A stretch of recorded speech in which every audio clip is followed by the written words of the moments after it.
EFF leader Julius Malema has welcomed the formation of an ad hoc committee to investigate allegations by KZN Police Commissioner Nhlanhla Mkhwanazi. He was speaking at a media briefing ahead of the party's 12th anniversary celebrations set to take place in Khayelitsha in the Western Cape. Malema says this venue was chosen because the party draws its strength from similar areas.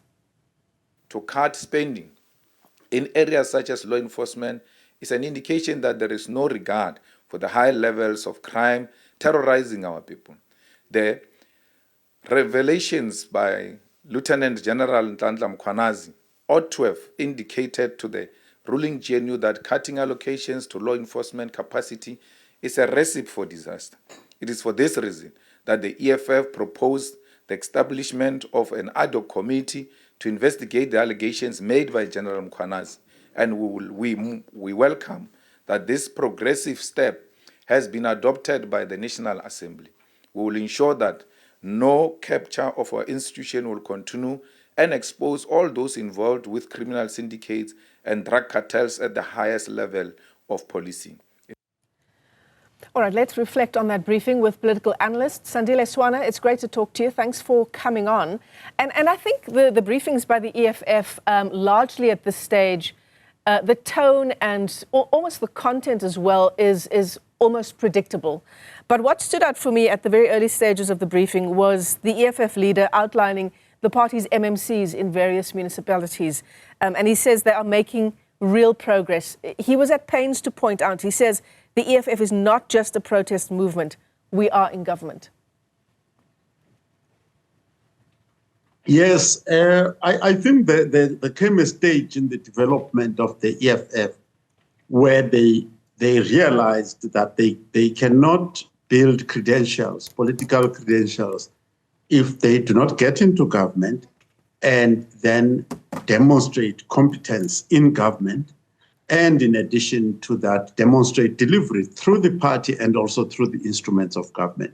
So that is where they are right now. Some key things to say about the now infamous Nhlanhla Mkhwanazi allegations about corruption at the top echelons of the police. Of course, we know Parliament is forming that ad hoc committee. That happens sort of in tandem with what's with the judicial inquiry into corruption in police. We know that the terms of reference for that inquiry were gazetted just yesterday. So these processes sort of happening in tandem. But he had some interesting things to say about a warrant of arrest for Fani Masemola. Did you hear that? Yes, it's quite an interesting thing because to my mind, it's a recurring theme since the days of Jackie Selebi, where the head of the police is also in some way implicated in organized crime and maladministration and abuse of power. And that, in fact, this one is getting ready to be arrested on very short notice. That is shocking. It's shocking also that for all these years, we've not actually isolated and insulated our police from organized crime. Yeah, the Jackie Selebi, Glenn Agliotti saga seems to be sort of the start, at least in a democratic South Africa, of this corruption within the police. And I suppose the steps weren't taken even back then, even after the state capture inquiry, to clamp down on this corruption, particularly in the part of government that's meant to ensure law and order in the country, policing. Yes. You know, I mean, this thing is a problem. And I think Firoz Gachalia has got to come to the party here and tell us exactly, because even when you hear the reports from Ramaphosa that Gachalia has been doing studies behind the scenes of the corruption in the police. He has been an MEC for policing in Gauteng and so on. And he comes from back in the days of the Mass Democratic Movement and the UDF. And is being seen as a person who can clean this thing up. But this cleanup is long overdue. So what have they actually been doing, and what have these studies that Gachalia has been doing all this time actually amounted to? Because the ones that Mufomati did on national intelligence and so on, we don't see any results. We see our armies being battered and beaten up all over the show. and all sorts of things. So it's worrisome as to where we are today when information has been leaking out continuously of the rot in our security cluster.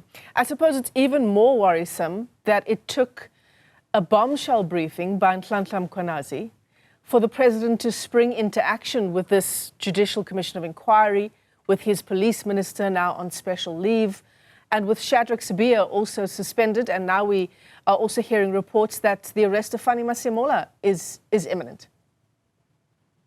Yes, the thing that also Malema brings up, and I read these things and I was reading the circumstances of the Zondo Commission, that some of the work that the commissions, for instance, on telecom, on some of these state entities and all that, in parliamentary inquiries that were going on, once the Zondo Commission was opened up, even though decisive action could be taken on the basis of the findings of parliamentary committees, that was rolled up and passed on to the commission to continue to investigate.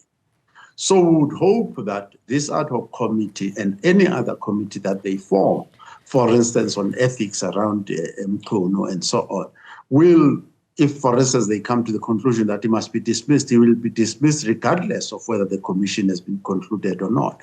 So those are some of the things that this, so when you say he sprang into action, the danger, you'll remember that Zondo kept asking for further and further extensions and expansion of the budget of that commission.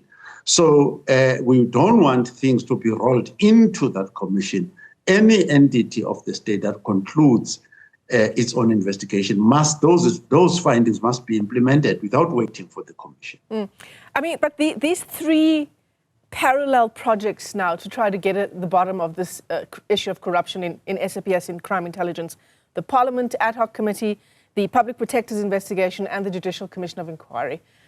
What is your hope here? Because the big issue with judicial inquiry fatigue is around the ineffectiveness of judicial inquiries in effecting real change. The Zondo Commission in August would have started its work 7 years ago. It was August 2018 that the Commission started its work. What really do we have to show for it? And government's answer will be that we've attached properties and so on. But truly, the corruption has continued, has it not?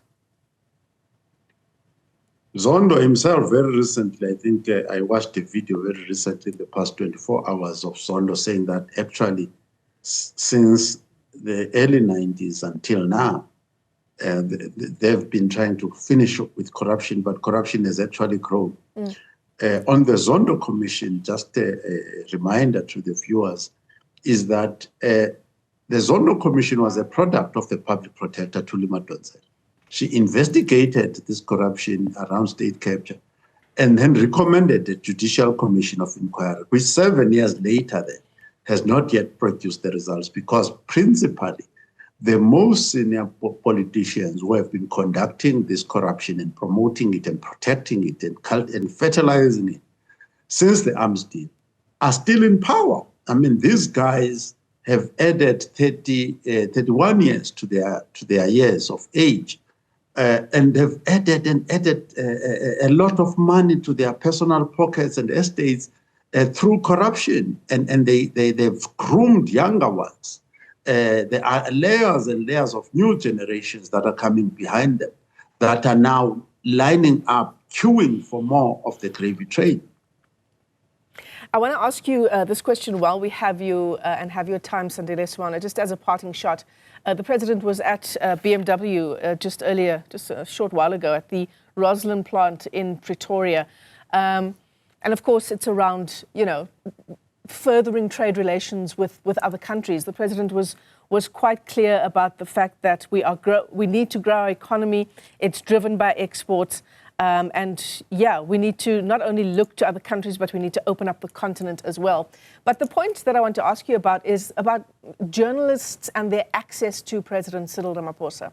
Of course, the president appears in Parliament when he's expected to do so on Q&As and the like. The president gives briefings to the nation, as he did with the announcement of the Judicial Commission of Inquiry. But he did not take questions. That was left to the presidency spokesperson. What do you make of the president's real lack of access, or our real lack of access to asking him pointed questions about various challenges facing the country as members of the media? Yeah, well, my view is that there should be access to journalists and researchers, for that matter. People who work with knowledge, the knowledge workers must have unrestricted access to the president. Now, the thing that I don't want to see happening from my perspective is that the president must not really overrule ministers, line ministers in their job. They should account for themselves for what they're doing over there. But on those topics that he has chosen to speak or chosen to take them to his office or taken direct responsibility, he should then allow himself to be scrutinized. That's point number one. Point number two, he should have scheduled, if you like, opportunities for the press to ask him questions, even just open sessions where you can come and just ask the question. We will, in a proper democracy, the citizens, even a journalist is a citizen, must be able to question those who claim to be elected to run this country. Certainly. And with that, we end our interview. Sandile Swana, it's always a pleasure talking to you. Political analyst joining us there, reacting first and foremost on that EFF briefing by Julius Malema.